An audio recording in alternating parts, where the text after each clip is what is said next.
دوستان عزیز و رفقای و برادرای نهایت محترم، شما را به مسجد سید جمال الدین افغان یا اسلامیک سنتر آف سید جمال الدین خیر مقدم گفته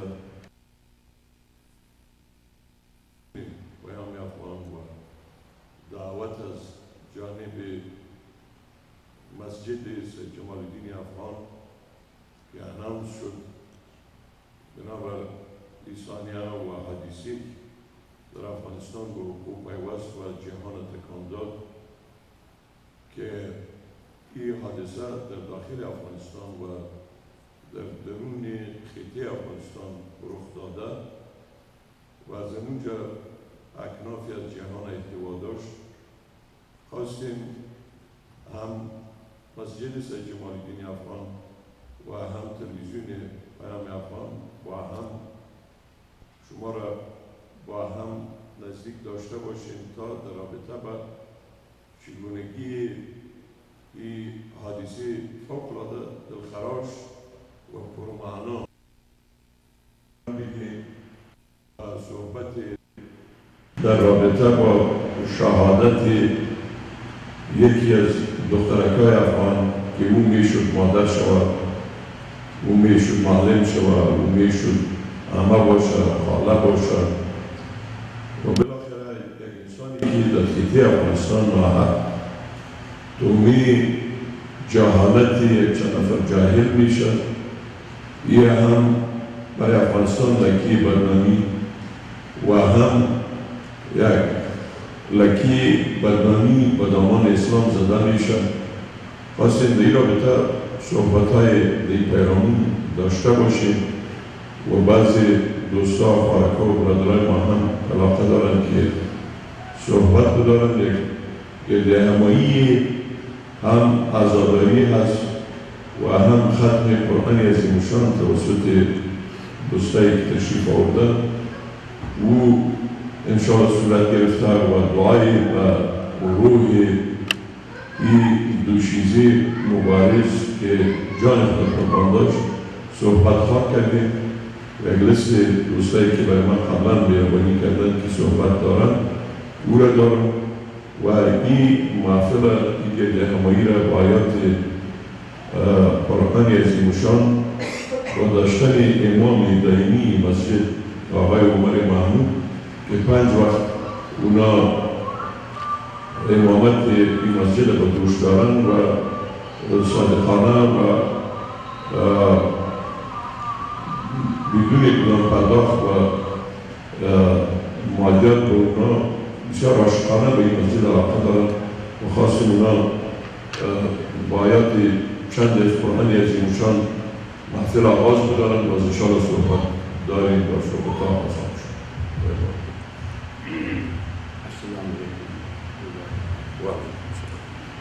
أعوذ بالله من الشيطان الرجيم. بسم الله الرحمن الرحيم. الحمد لله رب العالمين الرحمن الرحيم مالك يوم الدين. إياك نعبد وإياك نستعين. اهدنا الصراط المستقيم صراط الذين أنعمت عليهم غير المغضوب عليهم ولا الضالين.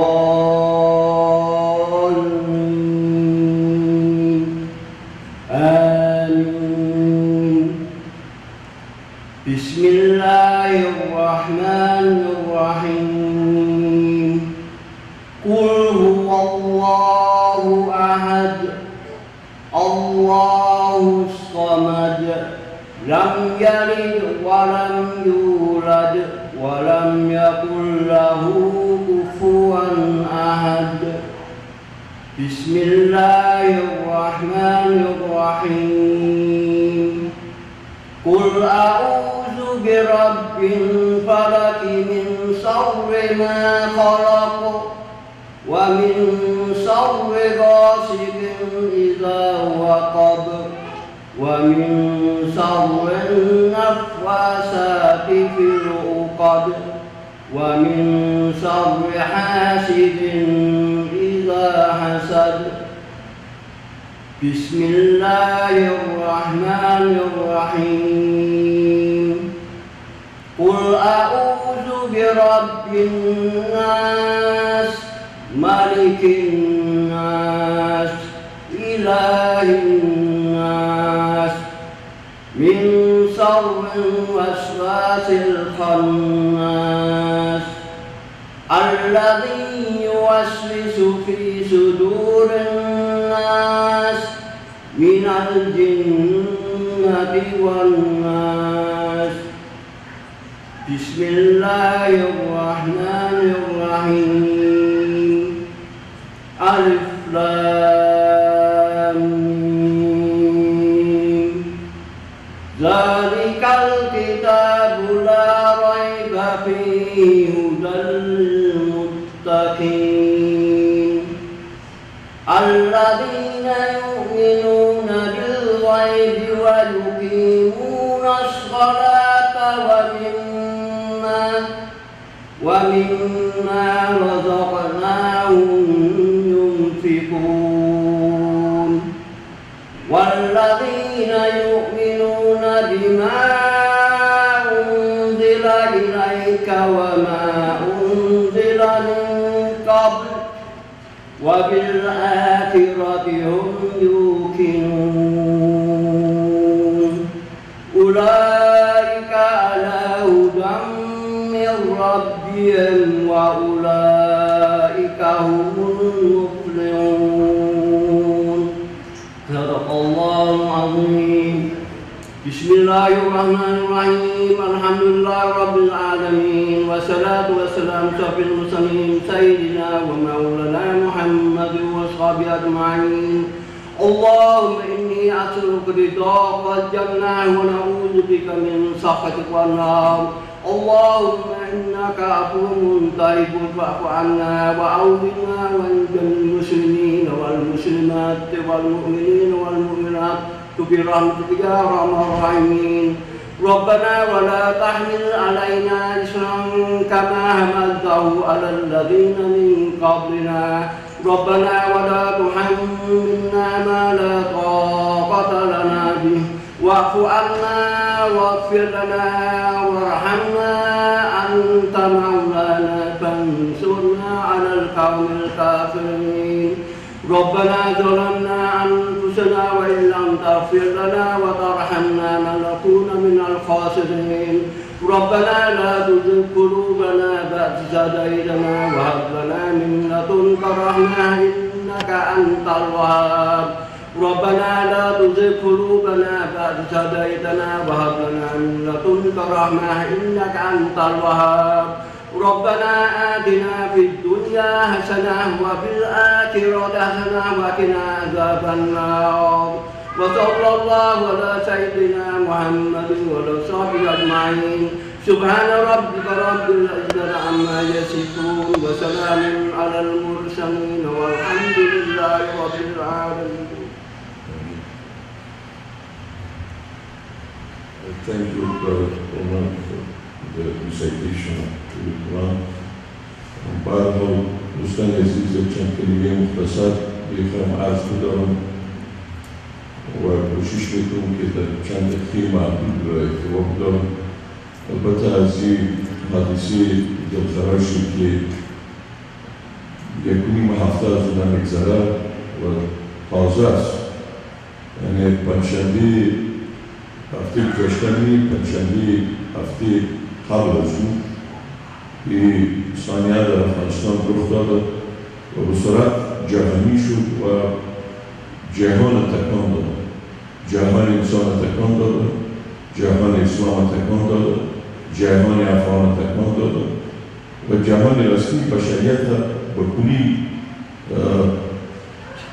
یعنی ملول و غمگین ساخته یک انسان چطور میتونه یا انسانات چطور میتونن یکقدر قصیر و قلب شون و یکقدر حیوان صفت شون یکقدر بد شون که در خانه خود خواهر خود مادر خود زیر لگت میره و از سقف بام پایین بیاندازه و او را بسوزانه و بدتر از اوی ثانیه به حد اینکه است که نه تنها که چند نفر جانی یا عمل مرتکب میشد و هزارها انسان سیدین باشد و این ثانیه و این بدبختی را به چشم خود تماشا کنه و دیگر فیلم کنه. به او لحاظی حادثه عادی نیست و در یک کشور عادی رخ نداده. در امو خطه شهدا مدفون هستند. این خطه از شر یک ابرقدرت بیامانیده شده، جهاد جهانی شده و جهان به عزم افغان تکریم کرد و احترام گذاشت و جهان این را فهمید که وقتی ایمان و عقیده بلند شود باز ابرقدرت فرو می باشد. اگر دست او آدم تویی هم باشد در این خطه مسئله رخ داده و او و بالای خانم ای تعذیب و ای ظلم و ای جرم ارتکاب گرفته. بدتر از همه که یک خانم محجوبه یک خانم خداپرست و مبلغ دین با اسم و عنوان دین دفاع از دین بیادم زیر این خانم زیر لگت چند افغانی که گمان اینا از دین دفاع میکنن.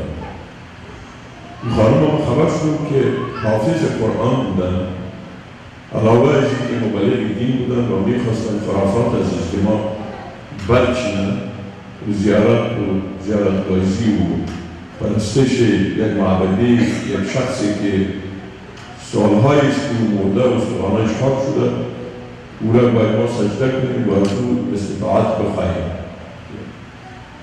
وقتی این خانم با همین ایجاب یا فرم اسلامی با فرمایشات قرآنی با یک مسجد با یک معبده داخل میشه، یک شخصی که با بیراه رفته و او لایموت از او از خرافات به دست میاد برای از او تبلیغ میکنه و یک چند نفر جانی دیگر عصبی و قهر میشه و این خانم با آتش میکشانه.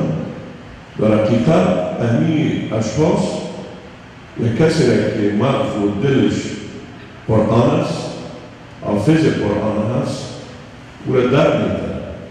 این خانم قرآن حفظ کرده بود، دل و دماغش قرآن بود. در حقیقت اینا یک شخصی را که قرآن حفظ است در گفته کسایی که کمپیوتر پیش میبرد در آرکایو مغزش موجود هست و یک خانم عادی نیست و گمان این که قرآن در میده. این خانم با همون مغز قرآندار با آتش میکشن. وقتی تاریخ میبینیم و آغاز بشر و اکتاپرستی را مطالعه میداریم، ابراهیم علیه السلام پدرش آذر بتپرست بود. بتا را پرستش میکرد، سنگا را پرستش میکرد و جهان در بتپرستی خانه داشت و یک پسر جوانی که هیچ کس زیر نظرش نمیامد قرآن میگه نه بتا بشکنم با کچه نصیحت باشد و مردم میکنه که چی است که شما میپرستیم سنگا را این بتا را نمیپذیرفتن. این پسر نه و یکی از بتا را بشکنم مردم نه که این بتا را کش بستانده میگه اینجا بچه دانش ابراهیم است ایش بستانده. گفتن ابراهیم این چطور جرأت کرده این بتا را بشکنم. وقتی ابراهیم هم میاره نزد بتپرستان و بزرگ اجنی که من نمیفهم که باید ما چطور جزا را تعیین کنیم. این کار چرا کردیم ابراهیم میگه که ما نکردیم باز بتتان نقصان کنیم بوت کلانی که اونجا نشسته باید از این بوت خود مراقبت میکرد. همین دلیل یک جمله کلی خاموش میسوز ما میگه که این سنگ گرد زدن نمیتونه. یعنی وقتی که این سنگ گرد زدن نمیتونه شما چرا رو پرستش کنید؟ وقتی این سنگ به شما چیزی دادن نمیتونه رو چرا پرستش کنید؟ بازم راضی نمیشن که حضرت ابراهیم رو میارن در آتشی که بدترین آتش از سور در اونجا بنداز. از این آتش از ابراهیم شکستاندن بتان و هزارها یا صدها پیغمبر از اون اینا را پدر یکتاپرستان ابراهیم را خطاب میکنن. این دین اون تهدابش درست میشه، دین یکتاپرستی که امروز ما پیغمبری داریم، قرآنی داریم و آخرین سلسله پیغمبران و از گومان ابراهیم ریخته میشه دین اسلام، دین یکتاپرستی و پیغمبری که پرستی ضد بتا خود در آتش می‌اندازد. و این دربار تاریخ وقتی دربار غریبی‌ها احتوامی دارد، دین کلچری میشه، دین متعلق میشه به افکار یک چند نفر جاهل. باز یک حادثه انسانی رخ میده که او آموزنده میباشد، درس تعلیم در اونجا برای مردم یک هشدار دونه گفتن میباشد. وقتی یه حادثه را بشنیدم و این به سرعت یک دفعه انفجار میکنه، جهان احتوامی داره، افغان متاثر میشه، خوابای مردم میپره، قلب بعضی ها استاد میشه، بعضی ها بیمارستان میره و جهان تکان میده. مردم بالای این حادثه صحبت میکنن، میره میپرسه که برای چی شده؟ این خانم چرا کشته؟ خب این بانایی که قرآن سخاند و نمیدانم کریستیان شده بود، در صورت امریکا فرستاده شده بود، یا اسرائیل هستی که میگه خدافتار بارین از بین رفت. میگه معنای یعنی عملی که صورت گرفته این خانم مبلغ یکتاپرستی بودن، مبلغ از این که خرافات اسرائیل هست که کرد گل شما شوا میکنید. این برخواسته بود که او را گیاه ارزی که نیرویت در درون اسلام را از بین ببرن و این مسجد نشانه گرفت که محل رفت آمده مردم است و مسجد شاید شمشیری و این یقینا مسجدی که بازارها یعنی خواستار داشت و در اونجا داخل میشد، در اینجا داخل میشد و در اینجا خصوص ابو کسی که خرافات و بود پرستی که از زیارت بخواهیم زیارت بتان آمد میتر و زندگیتان رمنت میتر از خداوند گناه را عبور میداد به طرف بیمی بود. اینجا خانم اثبات بشه که این کار درست نیست.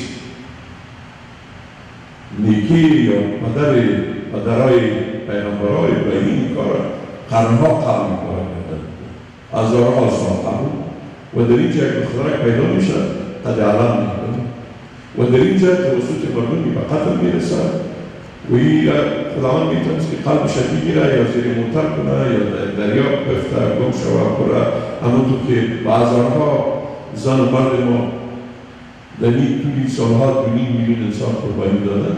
در اینجا این صحنه یا حادثه رخ میده. این عالم متن داره و در درون خود معناهای نهفتی داره که ما قرآن پذیرفتیم مگر ضد قرآن عمل می‌کنیم، در گفتار، در کردار خود، در پرستش از خداوند، یعنی هشدار برای جهانیان، برای یکتاپرستان، برای کسایی که در افغانستان زیست دارند. این آتش سوزانی که بالای بدن مرده و جسد بیجان یک خانم در میگیرن، این شوراهایی است که دماغ بتپرستا را می‌سوزانند و کسایی که ضد دین قرار دارند در حقیقت مرده را پرستش میکنند، زیارت پرستش میدارند، سنگ و چوب غیر مستقیم پرستش میدارند. حتی کسایی که در حیات نوین ما اگر بت نمیپرستند پول حیثیت بت دارند، این وزارتها حیثیت بت دارند، این ریاستهای جمهوری که به هم عنانات، به هم سجایای نیک انسانی، خواسته های بشری، آزادی انسان در برابر دیگر انسان پاهای خدا میگذاره و بالای گروهی دیگر توسط بیگانگان، توسط کفار، توسط کسایی که امیال دارند در اونجا روی کار میان این اگر بتپرستی نیست، یک از چوکی را نمیپرسته، یک از پول را نمیپرسته، قیمت نگاه شما نمیدان کنید چی میگید. از این حادثه بسیار چیزایی میتونن بلند شود. حتی من در تلویزیون برای بعضی گفتم که از این حادثه اگر عقل در فکری اگر افغان باشد، در تونس 2 سال 3 سال پیش یک شخص یک تبنگ داشت بالای خیابان زندگی خود کلایمت خود بیسان و شاروری آمد دو همی اسکرهای عرب بدکار آمد تبنگ ایسی انداخت به زمین و او هر روز به هر یادم عابد بود. امو فرمایشات پیغمبر اسلام که با حمله کف دست خود کمایی کردن عبادت است، در حال عبادت بود. یک شخصی بسیار متکی پرهیزگار وقتی تبنگ ایسی را بلغت زد گفت خویازه که کل زندگی من فامیل من بلغت زدم. یا من به شمالی تونس عریضه داد. وقتی اونجا رفت اونجا یادم من توبیخ کردم که برای عزیزم این چی کرد؟ گفت ما دیگه این چیز ندارم، یک جان خود دارم، میخوایم برای حق خود این را قربان کنم. آمد در پیشوی شاروانی تونس یک گلنته محروقات و یک دانه لایتر به دستش بود خود در امی شوراهای آتش جهانی شد. یعنی 3-4 فرعون در مدلیس در شرق میانه که او را بهار عرب میگفتن، در آغاز او هم باز بسان شیطنت جهانی دیگه چیز ساخت. مگر همی جرقه همی حادثه یعنی چندین کشور بالایش تحصیل گذاشت. ما به این فکر بودم که اشخاص عقل مقدسایی که مغزداری این چیز را میدانیم فراتر از این سوگواری هایی که دلم سوخت که او را عریق کرد، که او را فرخوندگه که مشکور شد، بعض ما عشق ریختاندن به شروع خودم عزاداری ها کردیم. مگر در معنا فرخونده در گرفت که دگاه در بطه این شعله ها مگر کس لازم دارد. کسایی که این شعله ها را نماند خاموش شود، در بگیرد، وطن آزاد شود از شری بودپرستات، شری غلامان مزدوران دگاه به رهایی بیاورد. این مسائلی که آیده حال ما مردم شده و هزارها فرخونده ها، هزارها انسان شریف افغانستان تومه جهالت ما مردم که در کاب دیگر را میریم باید نشد. این یک بوجدار است، یک مثال است. خداوند چه چیزا را برای ما میاره دیگه خود مربوط ماست که ما عقل داریم که از او استفاده کنیم. از این درداندنا، از این تعجیزات، از این کشتار شخص معصوم و بیچاره درس‌های برای ما از او فراهم شد. او را باید این بیرق فرخنده را باید هر فرخنده، هر خانم افغان به دست داشته باشد. مدافع دین حقانی اسلام باشد. و اسلامی که ابراهیم خدا داتش انداخت، و اسلامی که فرخنده داتش خدا میندازد، و اسلامی که مردان حقیقی به خطا معامله نمی کنند، بالای از جان خدا قربان می دارد. مگر مدافعین پاسداران اصلی فرمایشات قرآنی و خط پیغمبر اسلام است و به این چیز راضی نمیشه مگر این که با جان و مال و دارایی خود از دین اسلام دفاع دارد. به هر حال این ثانیه این حادثه چگونگی فراوان دارد، بخشای فراوان دارد، بالای سیاست افغانستان تاثیر گذار است. ما در بیزای مدوری سیاسی و از عبدالله و اشرفی بسیار میخواهیم به تفاوت رد کنند. یعنی همون شیطانهای سیاست میخواهیم رد کنند و او هیچ گپی نشده، یک حادثه بود، یک نفر مرد، یک چند نفر جاهل او را کشت. این را خداوند باعث یک مثال دارید. ما یک درسی دیگه گفته است که برای ما میگه که او مردم و شما ما درس دادید و شما یک خانمتان، یک دخترتان مدافع اسلام برای شما ساختید. او رفته بود که خرافات وارداره، او برآمده بود که حکومت برایتان امتحان کنه که چقدر بی‌تفاوت است. او برای شما رسانده بود که این خطا آیسته آیسته در الکوم غرب در کنچه دیگاه حق میشن. بی‌تفاوت میستن بازارها انسان، او انسانایی که ناموسدار بودن از ناموس یکدیگر پاسداری میکردن و هنوز ناموس خود زیر پا میدارن و دیگاه سعی میکنن. از این چی بدتر شدن میتونن برای خطی که در اونجا شهید داری، مجاهد داری، در اونجا یک قدرت غروب کرده، جنگ سر ختم شده، در اونجا دیوار برلین که بهترین تکنولوژی امریکا او را فرو پاشانده نتوانست و خون افغان رقم زدن میشه و امروز بی تفاوت میبینی بالای ناموس خودت حاکم ساخته که ناموس رو بکش در میده. این فرهنگ تحقیق کرده از درون اجتماع و حدی آموده شده و حدی بی تفاوت شده و حدی خودپرست شده و حدی خودپرست و شوق‌پرست شدن که از هر طرف اکناف جهان مردم چون پردای دوستان میپریم که از اینجا یک چیز را بکنیم برای و این منتالیتی تنها در داخل افغانستان در اون خطه قایم نمانده در بیرونها ریشه و پنجه کرده و خاص میره به حیث صرف یک چند نکته که دماغ عزیز ما خطور میکرد دوستان عزیز از خدا ما یقین دارم که دوستان عالم در اینجا نشستن بیاناتی خواه داشتن، افتاری خواه داشتن، معرکه و برادرهای ما بسیار در دل دارم که بگویم و حرف بزنم و صحبت بدارم و چگونگی از را بیان بدارم مگر وقت زیادگری نمیدارم و میل بحث یک مقدمه بحثی که از دو ارگان نمایندگی میگیریم هم بخاطر پیام افغان یک 5 دقیقه ما خوردم و هم به نمایندگی برد مسجد سید جمال الدین افغانی یعنی هر دوی اجرا با هم یک جا ساخته این وقت همینطور بدون اجازه شما که معذرت بخواهیم داشتم و احساسات شخصی و باعث یک افغان هست و باعث یک فرزندی که یقینا پنجه ما به پولی افغانستان نخورده رتبه و مقام و منزلت افغانستانی که امروز توسط دیگر توصیف میشه و تقسیم میشه علاقمند برش نمودیم اینجا اخبار ما از نجیب جان طیبی او روز برای من از چیزایی رو گفت مرا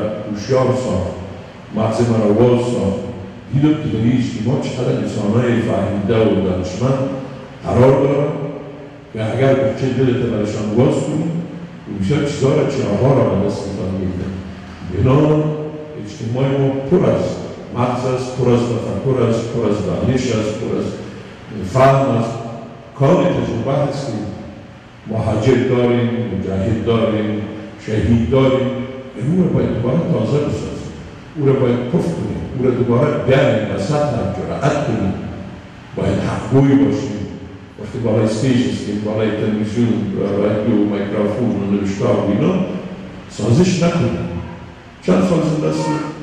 یک دقیقه زنده نیستیم کی گرکی برای ما میکنه فردا عزیز عمره ما کی زنده خواهد بود که نخواهد حیات بشر یعنی توفیه حیات را که خداوند بر انسان وحیه گذاشته در قید حیات قرار داده و عالمی از مسئولیت ها بر انسان که از این حیات و از این توفیه چی استفاده ها کرده میکنه ما به مو باور هستم به مو گمان هستم من سخت من شما دوستا خواهرای ما بسیار امتنان دارم خوش آمدین به اینجا و میخوایم در پای صحبت شما بینشیم که دگاه میکنیم دگاه بفهمم از زیاده سر آنچه که من میدانم از شما بیاموزم در اینجا در لیست ما یکی از دوستایی که از ساحه شد کدیم من میشناسمشون آقای معتصم دلان مصیبی صاحب هستن از راههای دور اتفاقا خوشبختی که اینا در کالیفرنیا برای چند مدتی به سر میبرن و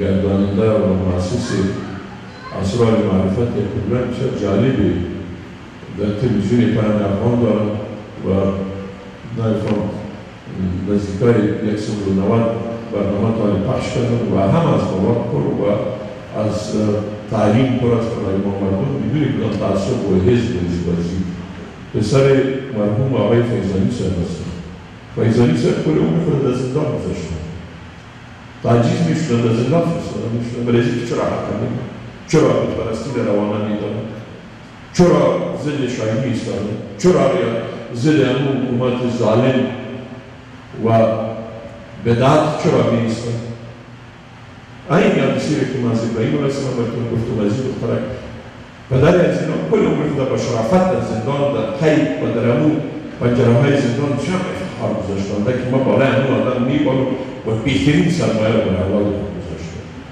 و آقای مسئولی یکی از ایناست که من به اینا افتخار میکنم و گفتارشان و شخصیت از اینا نظرهای مزدیشه باش میکنم که ارشاد بفرمایند صحبت کنند در این موضوع و در لیست ناساس و دوستان دعوت میدارم شاید صحبت خواهد شد. چه شد؟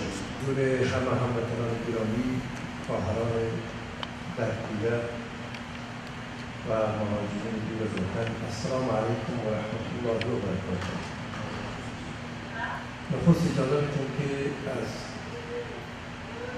مسجد سید جمال الدین افغانی و گردندگانش به جناب محترم خطاب شد، مؤسس تلویزیون پیام افغان که پیام افغان‌های واقعی است، سلمانه سپاسگزاری کنیم که محفل دعا، ختم قرآن و فاتحه را به روح شهید مطهر خواهر گرامی ما فرخنده جان برای کردن کلان به اینا اجر جزیل نصیب فرماید و شما اصلاحات که با جمع شدن خود هم شریکی و در دل خود را حضور همه جامعه ابراز کنید.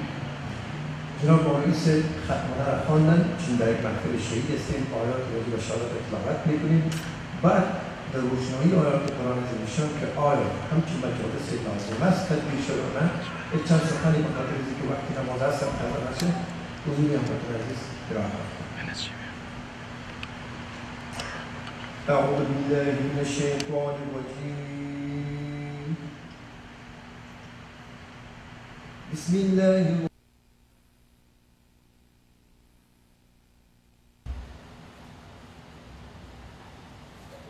فاذكروني يذكركم واشكروا لي ولا تكفرون.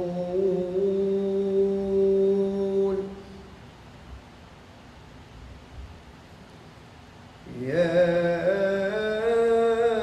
أيها الذين آمنوا استعينوا بالصبر والصلاة إن الله مع الصابرين.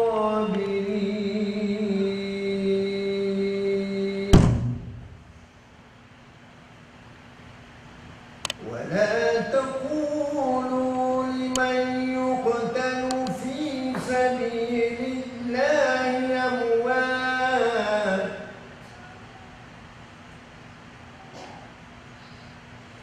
ولا تقولوا لمن يقتل في الله أموات بل أحياء ولكن لا تشعرون.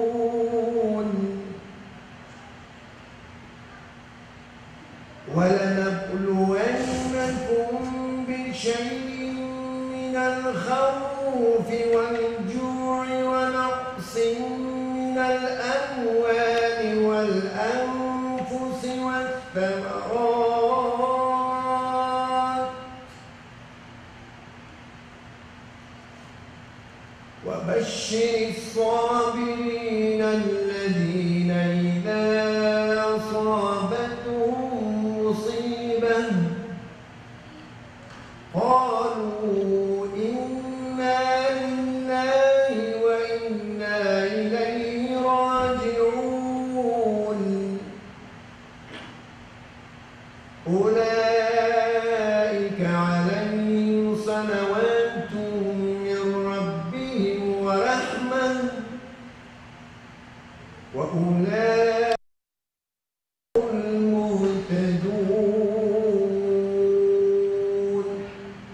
سبحان ربك رب العزة عما يصفون وسلام على المرسلين والحمد لله رب العالمين. اللهم اغفر لحينا وميتنا وشاهدنا وغائبنا وصغيرنا وكبيرنا وذكرنا وأنثانا. اللهم من أحييته منا فأحيي على الإسلام ومن توفيته منا فتوفى على الإيمان. اللهم اغفرها وارحمها وتجاوز عن سيئاتها وادخلها في الجنة رضوان والحقها بأولئك الصالحين محمد وعلى آله وأصحابه الطيبين الطاهرين. إنا لله وإنا إليه راجعون. البته قانون فرعی آقا سید فیضانی در افغانستان در شهر کابل به نمایندگی از برنامه اسرار معرفت و تلویزیون پیامبران رفتن با حضور خانواده خواهر شیخ فرخنده مشرف شدن، دعا کردن، فاتحه دادن و برادر از اونا جناب مجیب جان ملک زاده که فعلا تخلص خود مجیب فرخنده گذاشتن حاضر بودن که در هفته گذشته مصاحبه داشته باشن و از نزدیک واقعه و قضایه را بگوین. متاسفانه نسبت تفاوت وقت بین امریکا و که اینا وقت شب بود نتونستیم انشاءالله در هفته بعد امیدوار هستیم که واشنگتن تماس شیم. اونا در جریان همین محفل ختم قرآن از نشان که جناب اقوامه عزیز و مؤمن ما در کالیفرنیا هستن قرار گرفتن و از من خواهش کردن که از جانب فامیل خواهر گرامی فرخنده جان شهید سپاسگزاری کو از هموطنان عزیزی که روی تشریف آوردن. البته این مجلسی که ما شما تدبیر کردیم هم از نظر شرعی، هم از نظر هموطنی، هم از نظر انسانی بود سیاسی اجتماعی جناب خطاب سے مکمل بسیار واضح توضیح دادن با خوبی از اوتش برآمدن. فقط در بود ذکر خداوند کریم برای ما مسلمان ها که دین اسلام دین صداقت و نور و صدق و صفاست چی می‌فرماید در مورد شهادت و گواهی دادن. در سوره نساء آیه 135 خداوند تبارک می‌فرماید اعوذ بالله من الشیطان الرجیم بسم الله الرحمن الرحیم یا ایها الذین آمنوا کونوا قوامین بالقسط شهداء لله. ای کسانی که شما خود مؤمن مسلمان میگید در راه تطبیق عدالت و قسط و انصاف باشین شهیدای خدایی، شاهدای خدایی، گواهی خدایی. ولو علی انفسکم، ولو گواهی دادن بر ضد نفس خودتان باش. یعنی اسلام به این اندازه صداقت در گواهی دادن ظالم و مظلوم و حق و باطل برای پیروان خود خطاب کرد که برای تعلیم قسط الهی شما گواهی بدین ولو بر ضد نفس و ضد ضرر منافع شخصی خودتان باش. او الوالدین و الاقربین ولو بر ضد منافع والدینت و دوستان و خویشایت باش. یعنی دین اسلام دین از این است که ما عیب خود پنهان کنیم و سر دیگرها عیب بتراشیم. زمانی که ظلم از جانب یک مسلمان میشه قرآن به ما میگه که ولو مسلمان هم باشه ظالم باید ظالم نباشی. ولو کسی که ظلم کرده خودت باشی باید خود گواهی بدی بله این مشکل از ما بود و من این گناه را کردیم حاضر هستم بر نجات. ولو از جانب والدینتان باشه، ولو از جانب دوستانتان باشه. خدا میفرماید که در موضوع گواهی دادن حق و حقیقت این چیزها شما را از انصاف بیرون نکشید. این یکما غنیان و فقیرن ولو او کسایی که شهادت میدن ولو فقیر باشن ما بعضی وقت فلانی فقیر است خیر است اگر ظلم کرده چون غریب است خودش کنه ولو غریب باشه او فقیر غنیان ولو غنی باشه بعضی وقت این آدم معتبر و سرمایه‌دار و صاحب قدرت است اگر این بوی گناه را کردن ما در جنجال میریم. خداوند کریم در کتاب خود میگه این یکما غنیان و فقیرن ولو خودتان غنی و فقیر هستید ولو والدینتان غنی و فقیر است ولو مربوطین شما خویشاوندانتان هموطنانتان و همکیشایتان غنی و فقیر شما دل نسوزانید شما شهادت به حق بدین. فالله اولا بهما خدا به اونا بهتر است. بعضی ما دلسوزی ناحق میکنیم. خدا میگه من خالقشان هستم. پشت غنی و فقیر بودن از ما نگه پشت خیر من شما که در اونا بسیار ارحم الراحمین هستم نزدیکتر هستم به خیر و شر از او بهتر میفهم. شما دلسوزی ناحق وقت شاهدی دادن عدالت نکنید. فلا تتبعوا الهوى ان تعدلوا شما از هوای نفس خود در گواهی دادن باید پیروی نکنید به خاطر که از حدود عدالت بیرون ببرید. لذا این مجلس به خاطر یعنی عدالت و قسط انصاف که ظلم از جانب هر کسی که شده چی او عالم دین باشه چی تعویض نویس باشه چی یک گروه خود مسلمان دانسته این آیت قرآن نشان به ما این جواز داده و این اجازه داده. من در قسمت موضوع قتل با ما شما روشن از جا نمی‌فهمید. قصه قابل و حابیل برای همه ما شما معلوم است. اول اون کسی که در اولاد آدم دست به قتل زد نه به قتل زن به قتل برادر خود قابل بود که حابیل را به شهادت رساند. خداوند کریم می‌فرماید که چه حالتی برای قابل دست داد فتوعت له نفسه قتل اخیه برش لذت بخش ساخت برای قابل نفسش خواهشات درونی کبر و غرور و جهلش کشتن برادرش. اسلام در این مورد برای انسان ها میگه که کشتن چیزی نیست که برای مسلمان لذت بخش باشد، بلکه برای کسی که خودم میپرستن جنایتکار است، برای از او مثال کشتن لذت بخش است.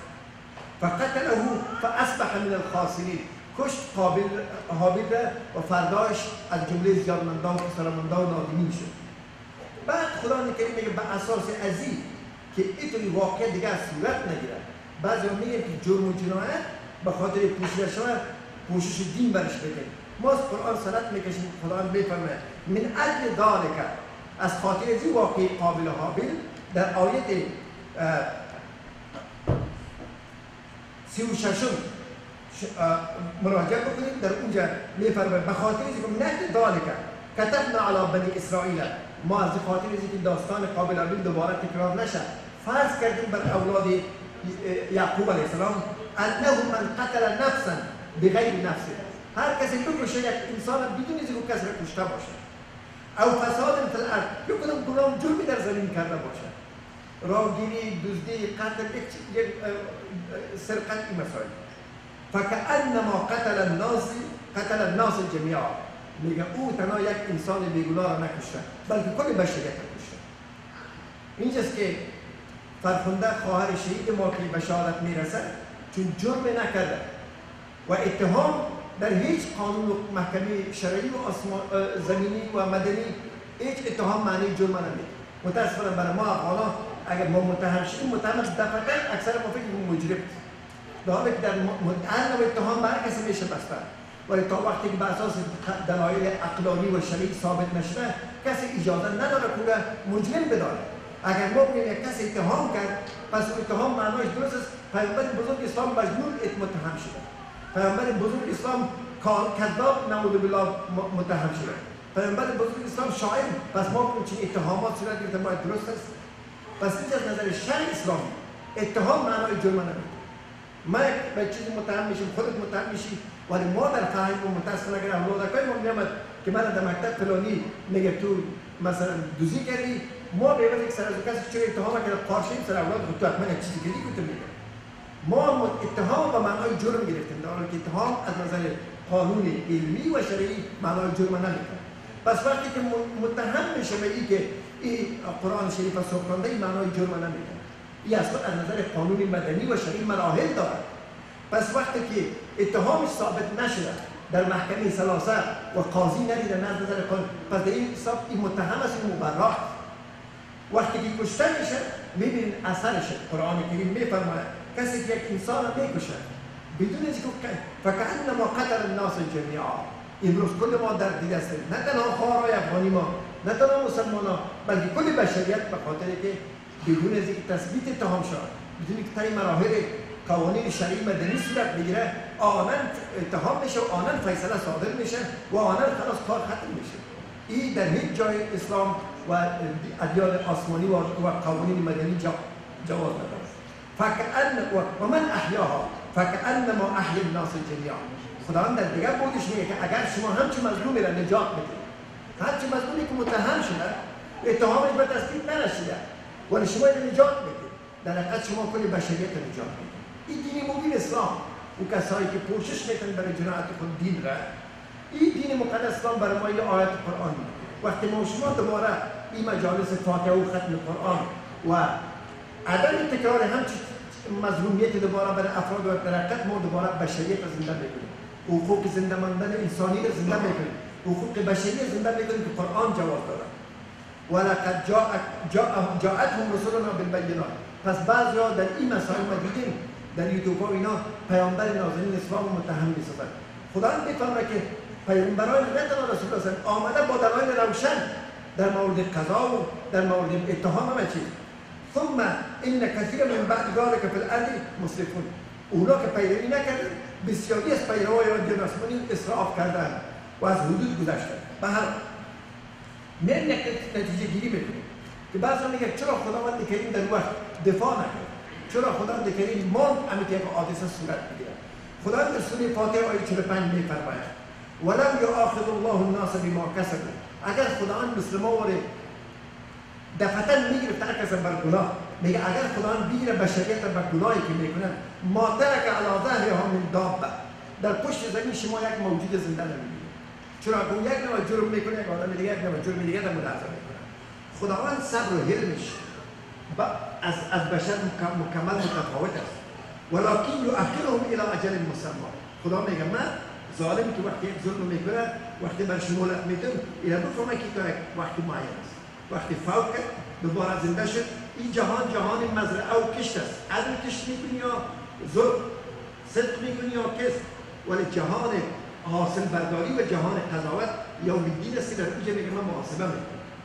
بعد میبینیم که این موضوع را که به رسول الله صلی که بعضا کسانی که مخالف دین اسلام هستند میخواهند از این سوء استفاده کنند، رسول الله به حد در موضوع مشکل امت خود جگرخون میشن که در سوره توبه آیه 128 قرآن کریم میفرماید لقد جاءکم رسول من انفسکم، و تحقیق که آمد به شما پیامبر از میان خودتان.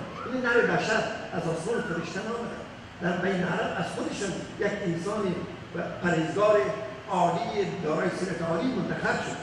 عزیز علیه ما عنتم، بسیار دشوار میبرش اگر برای امتش یک مشکلات پیدا شد. پدر اگر ببینه فرزندش به چه مشکل است، یا مادر اگر ببینه چه رقم مشکل برش پیدا میشه، چه رقم یک تکلیف، حضرت رسول الله از پدر و مادر مهربانتر است بر امتش. در این حادثه جان پاک مصطفی آمد به نظر به این آیه لقد جاءکم رسول من انفسکم عزیز علیه ما عنتم حریص علیکم بالمؤمنین رؤوف رحیم. بسیار حریص است که شما را به طرف بهشت بکشاند، به طرف هدایت بکشاند. حرص داره که شما از این جهان فانی با نیروی ایمان و تقوا به دیدار خدا و با مؤمنین بسیار رؤوف رحیم است. لذا از این مطالب که بگذاریم میبینیم که رسول الله صلی الله علیه و آله به حضورش کسی شکایت کرد یا رسول الله دل من بسیار سخت شده. این چیزایی که در جامعه ما شده، گرچه من در برنامه سال معرفت مفصل توضیح دادم، یه سخت دلی بشه. کسی آمد به حضور رسول الله شکایت کرد که دل من سخت شده، چی کنم، تداوی چطور میشه؟ از ابو هریره روایت است ان رجلا شکا الی النبی، یک مرد آمد شکایت کرد به حضور نبی صلی الله علیه و سلم قسوة قلبی که دل من سخت شده، نه گریه میگیره نه میسوزه نه چیز، خلاص سخت شده، قلب سخت شده. قال رسول الله صلی الله علیه و سلم، چین تکلیف معنوی است. رسول الله صلی الله علیه و سلم یک دوا برش میده، میفرماید امسح رأس الیتیم، برو سر یتیما را نوازش کن، یعنی برو خبر یتیما را بگو. در یک حدیث شریف میفرماید به هر اندازه که دست تو کف دست تو به موی یتیم، سر یتیم لمس کرده، به مو اندازه ثواب میبینی. این رسول مقبول ماست که ما را میفرماید برای سختی دلتان هنوز سخت دلتر نشد، برو سر یتیم نوازش کن، برو خبرش دیگه، برو سرپرستی کن برش، و دیگه و اطعم المساکین، برو مساکین غذا بده، مساکین برشون برس. این عبید خدا بود که برای امت خود چی رقم حس داره و چی رقم سخت دلی را نیکویش میکنه و راه تداوی سخت دلی را برای جامعه برای اسلامی راهنمایی میکنه. در دیگر جای رسول الله صلی الله علیه و آله میفرماید، حضرت بیوشه میفرماید رضی الله تعالی عنها که حضرت رسول الله صلی الله علیه و آله همیشه دعا میکنه که خدا قالت کان رسول الله صلی الله علیه و آله یقول احسنت خلقی، ای خدا خلق من خوبش ساختی، انسان ساختی، انسان کلش احسن تقویم است. فاحسن خلقی، خدا اخلاق من هم بهتر بساز، اخلاق من هم عالی بساز. ما نتیجه گیری میکنیم از این آیت های نمونه که به حضور شما عزیزای گرامی قرائت کردم که دین مقدس اسلام براءت دارد از همچون حادثاتی که از آدرس قرآن، از آدرس رسول الله صلی الله علیه و آله و از آدرس شریعت میشه. خداوند تبارک تعالی ما مسلمان ها را به برکت قرآن خود نرم دل بگرداند، دارای اخلاق محمدی بسازد و جامعه ما را از این فرط جهالت و بدبختی نجات بده. در یک صورت از یک زاویه ما میبینیم که این حادثه واقع میشه، دیگه زاویه که چون که خطاب شد فرمودن بسیار درس های عبرت نمیشه. شما میبینید مادر وقت درد زایمان برش پیدا میشه، از یک نوید است، یک طفل نوی، یک برکت نوی در جهان میاد. همیشه در تاریخ یک دردی که پیدا میشه یک زایش جدید میاد. یک زایش جدید بود که ما افغان‌ها اکثرا در جامعه خود فرهنگ لطوکوب را بدون زیادسه در فامیلا در خانواده متاسفانه داشتیم و این نمونه نماد بسیار بلندش است و این حادثه نشان میده که دیگه توقف، دیگه بس، دیگه انسان از طریق تعقل و سمع و شنیدن و مشاوره و مباحثه بتونه مشکل خود حل کنه نه. و خواهر ما فرخنده جانه که دیسیش گفتن واقعا تا جایی که ما شنیدیم از والدینش از فامیلش که زن دختر محجب، دختر دانشمند، دختر فهمیده، دختری که خواسته به قول خودش امر بالمعروف و نهی از منکر بکنه ولی خبر نبود که جامعه ما چه رقم عکس عمل غیر معمولی در مقابل یک حرف ساده نشان میده. برای خداوند تبارک و تعالی این مجلس ختم قرآن ثواب بشه بر روی خواهر عزیز ما فرخنده خانم شهید و تمام شهدای افغانستان، تمام پدران، مادران، حقداران، استادان و کسانی که حق دعا سرمون برسانند و خداوند در جامعه ما دیگر همچی وقت قایل تکرار نکنه و این سر درس عبرت علمای ما که میگن علا بلا در گردن مولا که محترم ما شما داریم. حال این حادثه که شده یک بخش واقعا سر عالم و مولایی که این فتوا را دادن میره و یک بخش زیادش سر ارگانهای دولتی ما، امنیتی ما و سیاسی ما میره و باید ما همه چیز در یک طبقه نندازیم تنها یا همه باید در این مسئولیت داخل باشیم و علمای ما در این از درس گرفتیم که خود شهید فرخنده جان فهمان که باید ما هیچ وقت در فتوای خود عجله نکنیم و بدون طی مراحل شرعی و قانونی کسی را تکفیر نکنیم و کسی را متهم نسازیم بی جای. یا درس‌های بسیار زیاد است که علما هم باید دیگه از خود سلیم جلوگیری کنند. دولت هم از بی توجهی به حال مردم آمد توجه جلوگیری کنند و ما افغان‌ها هم با نمایش همچه معافل ختم قرآن، مجالس همشریکی، وحدت و یکدلی خود برای از بین بردن جهل و ظلم و نفاق و آوردن عدالت و برادری و برابری در کشور خود ابراز کنیم. دیگه وقت شما رو نمیگیرم. تشکر میکنم از ارگان سید جمال الدین افغان، جناب محترم خطاب صاحب و همه از که این مجلس مبارک تکبیر کردن و خدا قدم قدم شما را به حسنات حساب بکنه. خدا شما را از باقی مسائل دنیا و آخرت حفظ کنه. السلام علیکم و رحمت الله و برکاته. ارشادات مزدی صاحب یقینا شنیدیم در رابطه دین اسلام با طی حیات شریف و حدیث شریف بیان داشتن. یقینا دین اسلام بسیار وسعت داره. یکی ایران با من میگه که ما عقیده ندارم با خداوند شما چرا عقیده داریم. ایران با ما برسان میگه که شما عقیده نداریم چی ثبوت داریم. مبهوت میمانیم.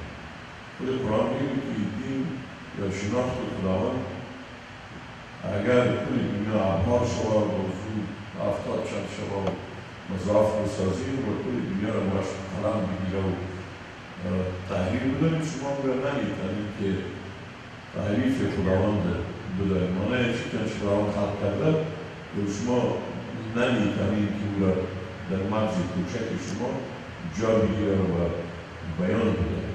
بنابراین دین اسلام یک دین عادی هم نیست مگر از لحاظ خود قانونمندی دین اسلام چه فرحت‌ها در دین اسلام نهفته است و او با عقیده و پهلوگذاری یک پرستی آغاز میشه. اگر او نبود هر کاری را کنند شکل تفننی و ساعتگیری و خوشگذرانی اینا رو دارد و این خود ساینس و تکنولوژی در بخش روانشناسی ثابت ساخته که هر چیزی که اگر if you don't have burning desire, you don't believe, think, conceive, don't believe, you will not achieve. این واقعیت است. دین اسلام هم با بیلیف آغاز میشه و ایمان داری.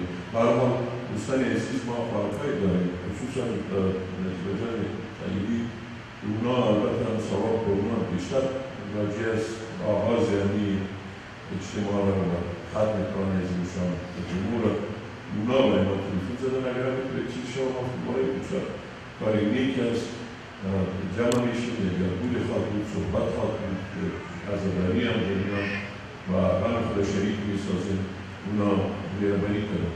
معلمی نمربی اولاد معارف که بودن در افغانستان خانم یقینا مؤمنان و پرست هستند و تا جایی که اینا رو شناختیم با همون سجایه نیک اسلامی ملبس هستند و پسرشان رو میشناسیم به کمیته اون پروگرام کلینیک‌های اعمال کلینیک برای خانم‌های حامله در افغانستان عبدالله جان تعیینی یک فامیل راستی خداپرست و نیکی هستند. ما نجیب جان ازشون خواهش می‌کنم که اینا لطف کنند. بسم الله الرحمن الرحیم.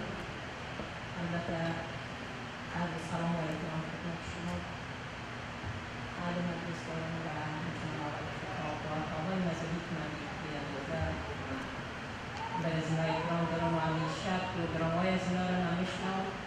گفتار مشکل است یک چند کلمه که از قلب نه انتقادوش آمده همین که شما بگیم برای که همه و تلویزیون‌ها و رسانه‌ها همه مردم گفتارهای بسیار می‌کنند و من هم به قسمت خود یک چند کلمه صحبت می‌کنم. من هر سلام خدمت شما دارم و عرض که تسلیت برای فامیل فرخنده شهید و برای فرخنده های شهیدی که به قسم نامگون و زیر خاک و دل سیاه خاک سپرده شدند و هیچ کس از اونها یادآوری نکرد. و چند کلمه و چند حرف کشتن کافش این و تی و نون فلانی نفر توسط فلانی زن توسط شوهر خود بداست کشته شد، فلانی زن توسط شوهر خود آویزان شد، اما مردم لایش رو بالا نکردند که چرا کشته شد و چرا قسم کار مقابل زنها صورت گرفت. من شخصا خودم فکر میکنم که در شهید شدن فرخندگان یک اصرار نفته است، برای اینکه اگر شهید فرخنده به این قسم شهید نمیشد مردم قدر متوجه نمیشد که چی حالت به سر افغانستان آمده. شهادت فرخنده نه تنها تمام جهان شور داد و مردم متوجه ساخت که در افغانستان و در این مملکت چی حال است و شهادت از این قلبان رنجیده ساخت چشما از در از واقعا خجالت نمی‌کشد و یک لکه به دامان اسلام گذاشته شد. به دامان اسلام گذاشته مخصوصا به دامان مسلمان گذاشته که مسلمان چقدر پر از افراد جاهل هستند که چی کارها میکنند مگر شهادت فرخنده برای که برای جهان نشان داد بهترین کارهای دیگر هم قسمی که آقای خطاب گفتن و آقای مزیدی صاحب گفتن برای جهان نشان داد که یکی از حالتی بود که مردم متوجه ساخت که چقدر زنها در اطراف و اکناف افغانستان هستند، چقدر اینا به گور تاریخ سپرده میشن هیچ کس لایشان را بالا نمی‌آورد. و دیگه یک صفحه نو برای جهان جهانیان برای اسلام باز کرد، بهترین صفحه نو برای اسلام باز کرد که موضوع تعویض و تعویض‌نویسی و خرافاتی که مردم توسط پول پیدا میکنند، پیسه پیدا میکنند، این کاملا اگر به این رقم شهادت فرخنده صورت نمیگیره شما باور کنید که مردم اسلامیت را فراموش میکنند. همه مردم به پیش جلوگر تعویض‌نویسی میرفتن، تعویض نوشتن میدونن یا حالت همون پیدا میکرد، مردم دین خود فراموش میکرد. درست از ما فرخنده جانش شهادت شد، الهی نصیبش بگردانه خود دنیاش گذار باشد اما بهترین خدمت‌ها کرد. شاید کسی فرخنده برای جهان بعد از اینکه میآیند نواسای ما به قسم قصه‌ها شود، به قسم قصه‌ها بگویند که در اسلام در مسلمانی یک نفری بوده، شاید بسیار نتیجه‌های مثبت برای مردم افغانستان برای جهان اسلام وارد کرد. مگر همیشه ما از تمام برنامه‌سازا، از تمام کسایی که قلم هست، از تمام علما و دانشمندایی که در قسمت مساجد خطبه‌ها می‌کنند ما یک خواهش داریم که قربانتان اسلام خشم نکنید، جوانان را به راههای غلط نبرید. همیشه اگر چادرتان یک ذره پس و پیش شد در دوزخ می‌سوزید، اگر نمازتان یک وقت قضا شد در دوزخ می‌سوزید، اگر روزیتان نتوانستید گفته شما باید این کار کنید این کار بکنید که پیش خدا بخشیده شد.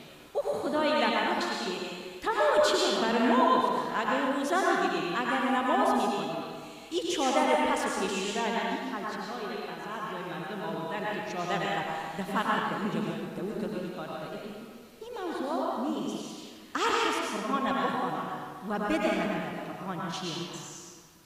و من یک سوال دیگر هم دارم که از یک برنامه سازای میتونم از کسایی که قلم ندست، از سینماگرایی که فیلمانی سازد تا به کی آنقدر مردم افغانستان رنجیدن. درست است ما عمل این مردم تقدیم میکنیم، عمل جوانان تقدیم میکنیم، اما واقعیت ریشه اصلی از ما باید هم بدانیم که ریشه در کجاست.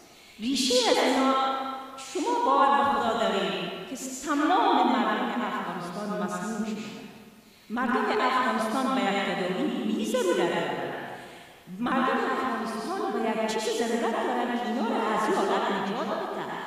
اینا کلشون خون از این مردم مسئول است، آب از این مردم شهید است، سبزی که در اونجا می‌روید از شهید است، گوسفندی که در اونجا کشته می‌روید از شهید است. پس شما فکر کنید این مردمی که نانی را می‌خورند به وجود از اینا غضب و قهر خشم اینجا می‌شود.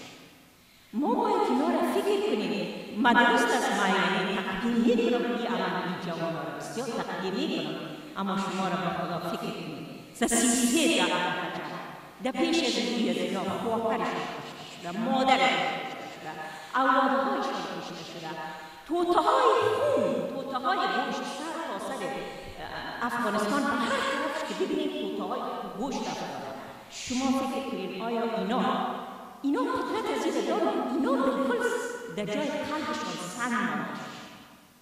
ما ریشه اساسی از این تداوی کنیم. اگر چی اساسی از اینا تداوی نمیشه، این که ما دیدیم جان ما بگویم که الله یواره الله این اتشاده یا برنامه‌هایی بسازیم که کاملا از خشم، کاملا از یک بالای دیگر عمل کردن.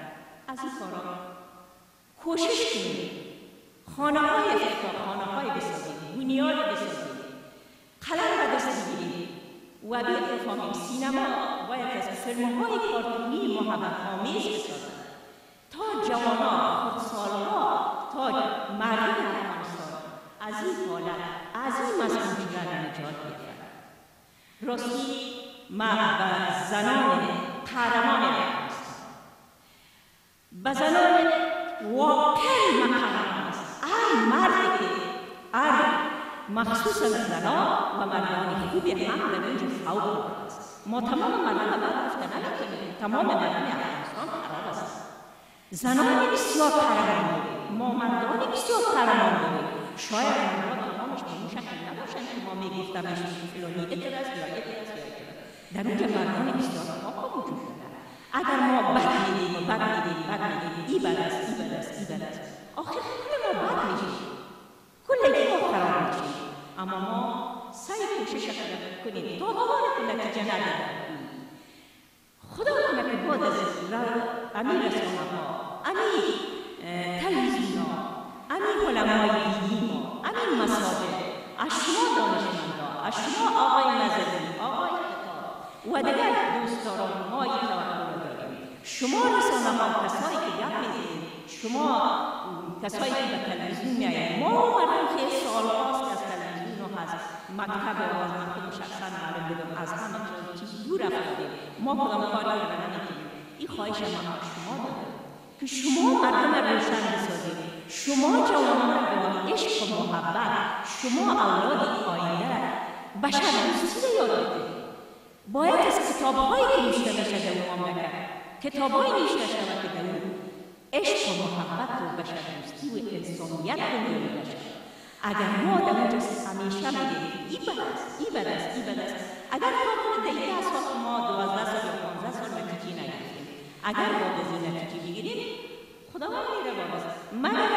من یک سوال بدارم، شاید از آقای نظری در تلویزیون بکنم، بعض وقتا نمیشه و تلویزیون هم آقای جوابت آدم نمیرسه.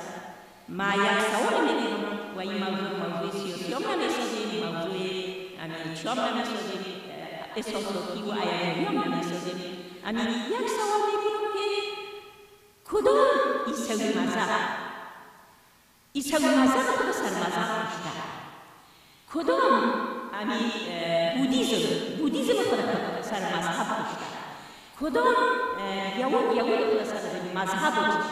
افغان با وجودی که ما داد میزنیم واقعا اسلام فوق‌العاده دین است، اما عیب اسلام که موضوع بیزنس قرار دارد. چرا او برادر او خوار چرا اسلام مورد بیزنس قرار میگیرد؟ چرا اسلام نمی‌فروشد؟ چرا به شانه‌های خود ما تفنگ و من نمی‌فهم کلشنکوف و من نمی‌فهم تانک و اسب و چیز موتورسیکلات اینا از کجا پیدا میشه؟ من فکر میکنم که اینا هستند که ما میگیم که غیر از ما مسلمان‌ها دیگر کسی نیست که به جنت. ما مسلمان هستیم که به جنت میریم، اما این فکر نکردیم که ما مسلمان ها دین خود فروخته و در عوضش صلاح گرفتیم. برادرای عزیز، به سلام احترام میرسم به همگیتون از اینکه آقای خطاب برای من موقعی دادن که در حضور دانشمندان و خواهران و برادرایی که اینجا تشریف دارن من چند کلمه صحبت کنم. تشکر میکنم به نمایندگی از انجمن دعوت اسلامی افغانان مقیم امریکا و به نمایندگی از خودم به حیث یک زن و به حیث یک خواهر مسلمان امروز تأثیرات عمیق خود به نسبت واقعی نابهنگام خدمت همگی و فامیل فرخنده جان و برای همگی مسلمانای ما و افغانای ما ابراز تسلیت میکنم. واقعا حادثه‌ای که رخ داد قابل زیادتر گفتن نیست. همگی ما قلب‌های ما شما را متاثر ساخت. زیادتر وقت به این چیزی که واقعی شده و همگی میفهمن زیادتر سرش وقت سر نمیکنیم. منتها چیزهایی که باید از شهادت فرخنده جان واقعی شد که اول میگه باعث از اینکه قرآن سخنده متهم ساختن، بعد از این او را دیوانه معرفی کردن و این رسانه هایی است که در افغانستان متاسفانه انتشارات دارن و رسانه هایی هستند که برای مردم نیستن و قدر زیاد دقیقا مردم نیستن که مردم چی رو باید بیاموزن و چی کسی مردم پیشرفت کنن و جهتر روشن شدن و کارهایی که در اجتماع میشه متاسفانه که باعث تفرقه اجتماعی ما میشه. یعنی موضوعات شیعه و سنی کم بود که نال موضوع ازی که ملا، یعنی هر کس باید بس رنگ کردن خودی که ملا خواندن یک کار دیگه است که بسیار مرا رنج میکرد. اگر عالم است سرش نام ملا مانده میشه، اگر دانشمند است سرش نام ملا مانده میشه، اگر کس نماز خواند سرش نام ملا مانده میشه، اگر کس به تلویزیون گپ زد سرش نام ملا مانده میشه. هر کسی که به اسلام تماس بگیره نامش ملا مانده میشه و این از نارسایی یک اجتماع میتونه باشه. چرا ما تفریق کرده نمیتونیم که ملا کیست و اصلا این ملا کلشان ملا بد نیستن کلشان. در هر جامعه ببینید، در هر گروه ببینید که بدی وجود داره. ما نمیتونیم کل ملاها را متهم بسازیم که اونا بد هستن. دیگه چیزی که من میخواستم بگویم که زیاد تفسیرات الحمدلله زیاد شده درباره از اینکه کی چی گفت و این موضوع چی رقم پیش آمد. مگر اینکه از این بعد چی کنیم که این موضوع یعنی به یک شکل یک راه حل نیست برای اینکه فرخنده جان از دست ما رفته خداوند آخرت شبرش بکنم. مگر اینکه با شما از این حادثه چی آموختیم و چی باید بکنیم. باعث افغانایی که همگی الحمدلله در اینجا روشنفکر و رسیده است. به نظر من باید همگی ما شما به سفارت افغانستان مکتوب روان کنیم و از اونا سفیر افغانستان بخواهیم که محکمه کسایی که این کار صورت گرفته باید علنی باشد. همونطوری که شهادت ازی و اون وحشتی که شهید شد در همگی رسانه ها پخش شد و در فیسبوک مانده شد و در یوتیوب مانده شد، همچنان محکمه ازی باید علنی باشد که باز به اصطلاح کاسه را زیر این کاسه نکنن و نگوین که خو یک نفر کشته شد شهید شد رفت و دیگه خیر است. نه، باید کل دنیا بفهمن که وقتی که در هرچی یک وحشتی در افغانستان واقع میشه باید بفهمن که آیا حکومتی وجود داره، آیا عدالتی وجود داره، آیا سیستم اسلامی در اینجا نراحت میشه یا نمیشه. باید محکمه ازی کاملا علنی باشه. و دومی که باید از پلیس هایی که در اونجا بودن که همگی ما شما شاهد بودیم که وقتی چندین پلیس دور فرخنده جان گرفته بود و این به امنیت ایستاد بود در پیش دروازه، یعنی واضح نشان میداد که در پیش دروازه مسجد ایستاده بود، هیچ کس پلیس نمی‌اومد دست را زیر نکنه. چرا پس پلیس کل مردم رها کرد و ما که بیایم مجال از این همگی حمله کنن؟ یعنی چی گپ شد؟ آیا پلیس به مقامات بالاتر از خود به تماس شد یا نشد؟ آیا مقامات بالاتر از پلیسایی که در اونجا ایستاد بودن اونا آیا مسئول هستن یا نیستن؟ به هر صورت مسئول هستن. اگر در امریکا یک گپ در دماغه یا وزارتخانه یک گپ بسیار به رتبه پایین میشه، وزیر اون وزارت استعفا میکنه.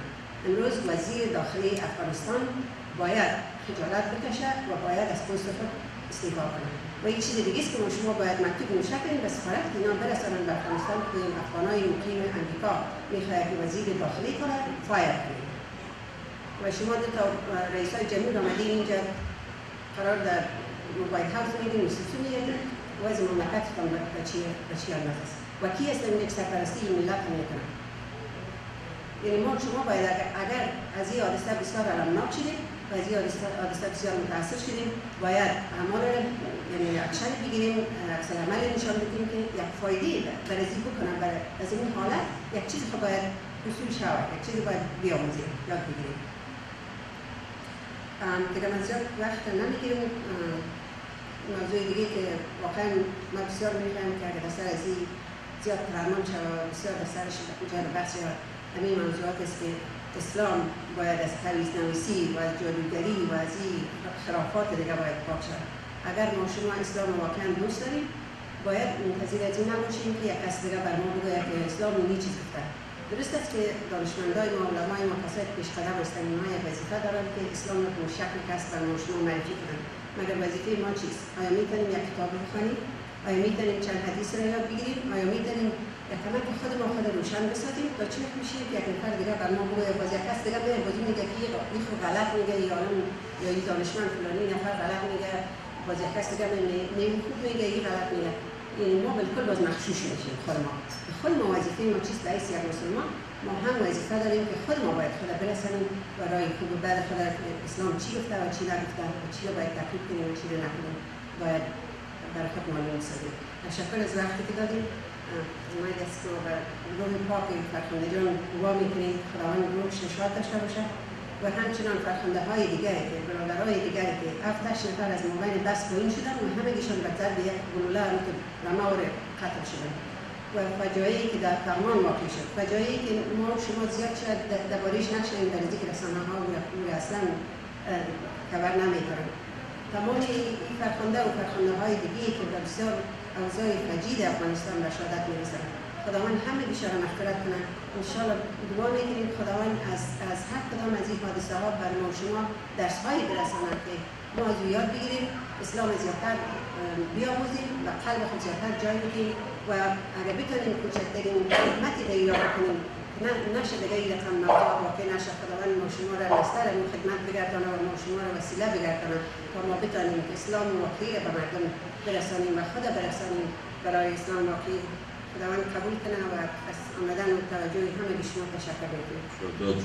شهادت سجده جان یقینا از نظر اسلام، لحاظ اسلام یقینا آدم وقتی در خود متن اسلام داخل میشه خوبی‌های دین اسلام داره، مگر که همونطور که یک دکتر برای شما یک نسخه ویتامین و پروتئین و ادویه را میده، گناهی نه دکتر است و نه نسخه است مگر اگر یک نفر رو تحقیق نداره و امو غذای خود کنترل نکنه یا فرضاً امو نسخه را که از یک حساب فارمسی دوا را گرفته و با وقتش نخورد، یعنی دین هم همینطور است. تا ما به این عقیده هستم، اینا میگن که یعنی ادیان متعددی که آمده، چی ادیان آسمانی که عیسویت و موسویت و دین اسلام پیرو پیغمبر گرامی صلی الله علیه و هستیم و چی ادیانی که در چین و اورینت و اینا پیش میره، فرضاً بودیسم و اینا، و چی در هندوستان که سنگ و چوب هندوستان دین است. بازارها دین میگن اونجا است. یا خنچر اگر پیدا میکنه میگه اینی لا تشبیه یا نازگرا خداوند است. شاگی را پرستش میکنن. مگر در مومت و معنا میگه کلی از اینا ادیان میگه common denominator یا زو از افقل میگه دارن و را به نام golden rule میگه. برای من بسیار جالب بود، همین روز جمعه اینجا برای ادای نماز آمده بودم، بیرون که رفتم یک چند نفر عیسوی، چون جایی که ما شما هستیم میانیم، این برای 40 سال کلیسا بود و چند نفر عیسوی بیرون آمده بود و تبلیغ دین عیسویت هم میکردن. مرا گیر کرد که مرا دعوت کنم. گفتم والا مامیان شما را دعوت میکردم به دین اسلام و صحبت ما بسیار جالب بود. برای از گفتم که همیان ادیان یک گولدن رول دارن که اون چیزی را که به دیگر روا نداری برای خود روا مدار. گفتو بسیار جالب بود برای من رو من اصلاح ساخت. گفت نه تو نیست، این سیلور رول است. گفتم خیلی گولدن رول چی است؟ میگه گولدن رول او است که یک چیزی را که برای خود میخواهی و او را اجرا میکنی برای دیگر برو اجرا کن، عمل کن که دیگر مستفید شد. برای من بسیار جالب بود، والا همون چشمای مرا باز کرد که یعنی از اون فراتر یک چیز را بردگاهیتون نکنید که به کسی که یک چیز را وادار نیستین و را شما باز نکنین. یعنی دین اسلام هم میگه که در نیکی ها سبقت کنین، بردگاه کار نیک انجام بدین. او را میگه گولدن رول است. مرا یک عیسوی ولی کرکت کرد به اسلام فهمان در پیشوری مسجد، در پیشوری بعد از ادای نماز جمعه بنان، یعنی هر دین خوب است مگر اگر از او استفاده شد. اگر امیر ما قایم بگیریم که بردگاه چیزی را که روادار نیستیم و خود بردگاه روادار نباشیم، don't want to be done to you، این بسیار یعنی جالب است. یعنی با اون لحاظ در اینجا دین عیسویت، موسویت همه ادیان دنیا را بی بچه ها زیر پای کردن. یعنی یک کاری را کردن که اگر همون پسر بگویی که اینی خوار فاطمه یا مریم خوارای داشتن این بچه ها، این خوار شما میبود زیر پای میکردیم شاید نمیکردیم. مگر اینقدر جهالت حاکم میشه که یک انسان رو زیر پا میسازه و فجاعت رو به این بداخته. مگر باز هم همین رو میگم که افغانستان پر حوادث است. ما از این کسایی که قلم میگیره، کسایی که فیلم نشون میکنه، باز رو پول مصرف میکنه. در لندن بودم اونجا یک چند نفر فیلم‌ها تهیه کرده بود، برای من یک چند تا دیویدی رو میبینیم کلش عاشقانه که یک دختر در افغانستان بوده، باز رو آورده، باز اینجا با یک کسی که فرار کرده، عاشق شده و ریلا داده و پیچ تو کرده و اینمی چیزی. در حالی که افغانستان پر درس است. زمین طول 40 سال سنگ و زمین افغانستان برای مرکز یعنی تجربی برای اسلام، برای انسانیت، برای دفاع از حق، عدالت ای شده در اونجا. برای یکی از این فیلم ها توجه نمیکنیم که تو فیلم های انتباهی رو درست کنیم. صرف هم یک بخش امو فیلم هایی که هیچ قدر نمانه بخوره درست میشه. افغانستان حادثه ها. یعنی شما همین رو فکر کنید که همین فیلم ها، همین کمرایی رو که امروز بالای دختر انداخته شد، این بالای او جانیانی که در این جنگای داخلی سینه‌های دوشیزهای پاکی که بیخبر می‌درامدن و می‌ورداشتن، می‌بردن و می‌بریدن، میگه که تحکمی بود یا بیسمنت، یک کلیپسین سینه‌های خواهرهای خود درست کرده بود. اگه این با فیلم می‌آمد یا همین فیلم از این کسی را که می‌خواست یک نفر حلال کنه و رقص مرده را ببینه، او را شما می‌دیدین خوابتان چی که شما زارترق ما خود بالا نامازانه می‌ترکید گفتید بازه هارد اتک می‌کنه. یعنی حوادثی که یک خانم در سر سرک برهنه که تولد طفل از او را یک چند تا مرد بیشرف ببینه. یک حوادثی که در درون فعل و انفعالات افغانستان با حقوق پیوسته اقدام با من می‌بینم معلوم در فیلم انداخته می‌شد و این وقاحتی که اینجا با خدا کلی ما دیوانه می‌شد. مگر کیست که بگوید، کیست که بنویسه. طالب بسیار بد است، عبدالله خوب است. طالب بسیار بد است، اشرف غنی بسیار خوب است. و کسایی که ضد یعنی حکومت است همشان یک طرف بد هستند. مگر کسایی که در غلامی و بردگی دیگر قرار دارند کلشان خوب است. یگان بار به حد ما بی‌عدالتی در متن صحبت کسایی که هم میگن و هم میشنون کسا و چیز نمیگن ما میبینیم. از همه شکوه داریم، از طالب داریم، از این احزاب جهادی داریم، از علما داریم، از ایشان یک مسجد داریم، یک معبد داریم، از علما داریم. بعض علمای ما در اونجا نشستن از خود یعنی 3-4 روز از خود تبرک داریم و دفاع میکنن از خود که ما خوب هستم، ما خوب هستم، ما خوب هستم، ما خوب هستم.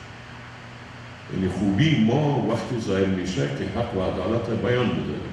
اما تو که مذهبی صاحب گفت اگر یک اشتباه کرده بگوه که من اشتباه کردیم ما بد کردیم دیگه نمیکنم. اما وقت من نمیفهمیدم علمی کار کردیم. برای خود پکر بزن که خود ما دیگه تبرع بسازیم، دیگه مردم باز ما را دوست داشته باشه. او وقت بیشتر دوست داشته میشد به نظر من. یعنی هر یکی اگر به اشتباه خود پای ببره و او را برای پیغمبر اسلام که میگه که ما اقا گناه کردیم در زندگی خود، ما میخوایم که دیگه اون کارهایی که کردیم رو نکنیم. برای ما خود نصیحت کنیم یا پیغمبر برای شروع خود دار میتونه رو دروغ کنه. یک کلمه و او بسیار خوش میشه که والا پیغمبر رو گفته دروغ نگو، به هر چیز میکنم، همون فسق و فجوری که کرده بودم میکنم، دوام میتونم، منتها دروغ نمیگم.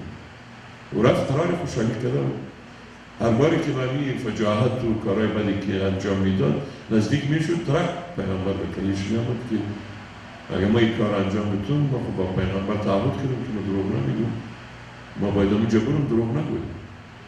یعنی هر کدام ما اگر صادقانه آنچه انجام میتیم دروغ نگوییم در برابر خود شهادت بدیم مشکل ما حل میشه. متاسفانه هر یکی ما خودم میخوایم برای خود تبلیغ میکنیم، بعد از او اگر اسلام آمد یا نیکی آمد انسانیت آمد بالای از او باز مدافع از او میشیم، شمشیر خدا میکشیم که در لا بالای از او با شهرت برای ما نگاه کرده میشه. ما شما باور کنید این صادقانه براتون میگم، بسیاری مبالغین که میبینم برای شهرت خود از اسلام استفاده میکنه، برای پول پیدا کردن از اسلام استفاده میشه، برای قرب و منزلت از اسلام استفاده میشه. همین کسایی که من میبینم که چقدر اینا باعث جرم و جنایت در افغانستان شدن، همین کابل که گفتم ویران شد و چیزهای پاک از بین رفت، سینه‌هایشان کلیکسین شد که فهمیدن که عمل تبلیغ میکنه. همینا رو کس از یخن گرفت.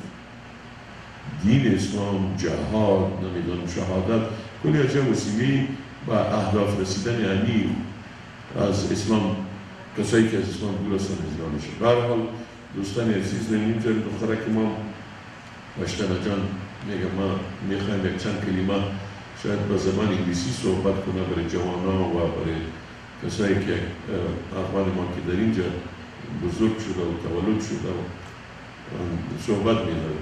Assalamu alaikum wa rahmatullahi wa barakatuh. My name is Pashana. I'm really happy to be here with you, my dear respected brothers and sisters. On the other hand, I'm really sad to be here because we're not here for a joyous occasion. We're here for something. We're mourning the loss of not only a Muslim life, not only an Afghan life, not only a life of a woman, a life of a human being. And we're united here. And I look around, and that in itself is a beautiful thing that we feel for this. We all condemn this action. We're all united. We see that this is wrong. There's no disagreement. You can offer all types of reasonings and justifications or whatever you want to say, but the end result is we're all here because we know it's wrong. And that in itself is a beautiful thing. The Prophet ﷺ said, I hope I'm not misquoting him, if you kill one person unjustly, it's as if you killed all of humanity. And if you were to save one life, it's as if you saved all of humanity. Farkhanda Jan was one person and she got killed in the most heinous, atrocious, merciless way possible. Not even an animal would have done what occurred to her. It was very wrong. We might wonder, we're sitting here, did those people know that it was right or wrong? I mean, what was going through their mind? I was talking to my father, who's writing calligraphy right now, yesterday, and I asked him, you know, like, is there a solution to this problem with what occurred? Unfortunately, I couldn't come to a solution. I was asking him, I'm a very problem solver type of person. When something goes wrong, I try to see what is there we can do to fix this issue. I like to look at things as a bigger picture rather than one unique thing. What I saw hurt me. It hurt all of us. But the truth is, she's not here anymore. We can't bring her back. She's one life lost. But there are plenty of other lives we're not hearing about. There's plenty more stories that are happening in Afghanistan, in other countries in the world. And one theme that's universal is ignorance and passion. Those are two dangerous ingredients. Keep in mind, when you look at France, when you look at other countries and what's going on, when Islam is being used as the reason of why these things are happening, it's actually ignorance and passion with a little bit of influence.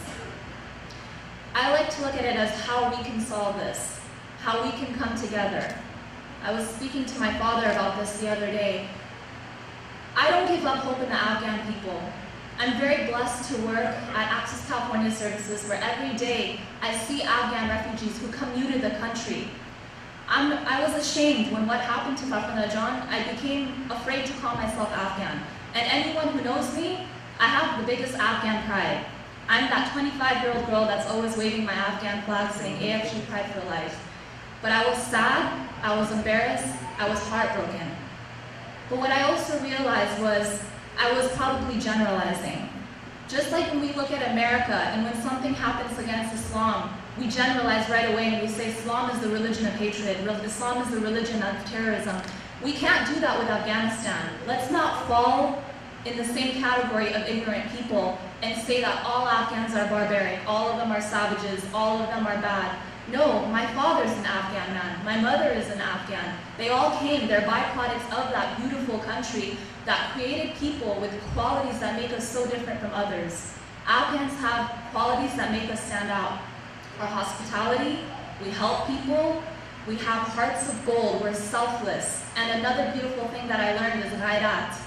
You might be wondering, how do I know this? I was born here in America. My heart pumps Afghan blood, and I connect with my people. Either they're here or they're far apart. When this incident happened, my heart broke. My heart hurt. But I don't want to give up hope. And my message is just to deliver hope. Call me an optimist, but I believe that we can bring change to the country. And I want to just give a few words of advice, and this goes to myself first and foremost. And one thing that I wanted to mention is the Prophet ﷺ always said, again, I hope I'm not ruining or butchering this hadith, may God forgive me if I am, but we need to do our best in the face of injustice. If that's with our hands, we must do it with our hands. That's the strongest form. Or by action is another strong form. And if we can't do that with that, at least speak out against it, which a lot of us are doing here today, alhamdulillah. And the last and the most weakest is to at least feel bad against injustice. And that's a beautiful thing. We're here and we all feel bad. This is a world of feelings. Feelings are what create actions. We can speak here so much and it won't get anything accomplished until we feel. So we feel, we're here. The next step, going back to my father, being a person who came to this country 30 years ago or so, correct me if I'm wrong, he came with those same Afghan qualities, selflessness, willing to help, hospitable. He didn't come here just to make money and just be a man and just live life and have kids. And none of us Afghans here are like that. It's in our blood, it's in our personalities. We want to help. We even help people who are not Afghan. We even help people who harm us. That's just how we are. Today, I want to carry that banner. We need to give back to our country. We can't lose hope. As youth, as adults, as Afghan Americans, we have so many different outlets. There's so many ways we can give back to the country. I just want to encourage the youth and myself, again, first and foremost, we need to be active. Never lose hope in creating awareness, whether that's through media, whether that's social media, whatever it might be. We need to create awareness because the first step to solving a problem is acknowledging a problem. There is a problem in Afghanistan. We are seeing this, we can't put a blind eye to it. You should feel guilty if you're putting a blind eye to it.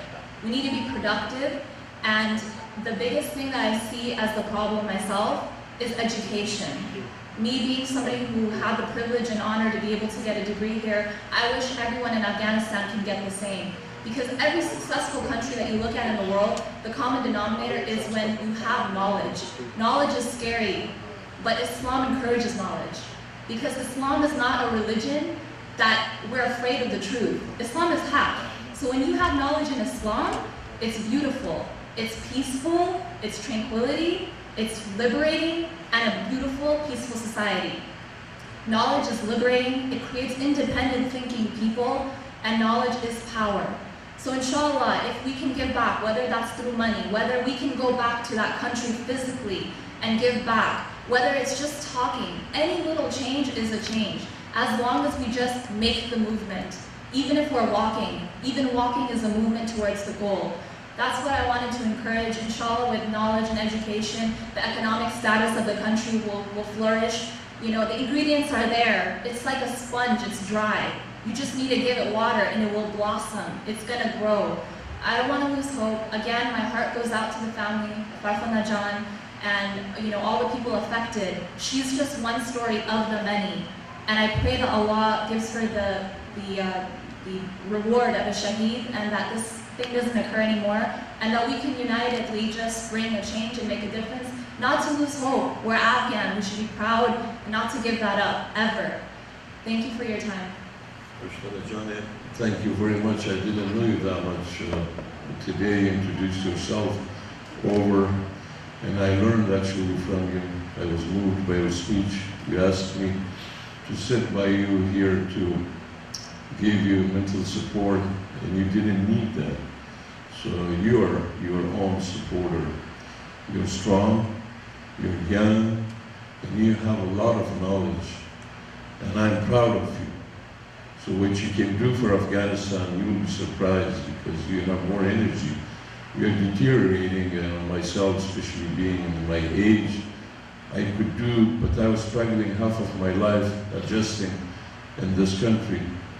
But you came ready-made, and you know the language, you know the culture.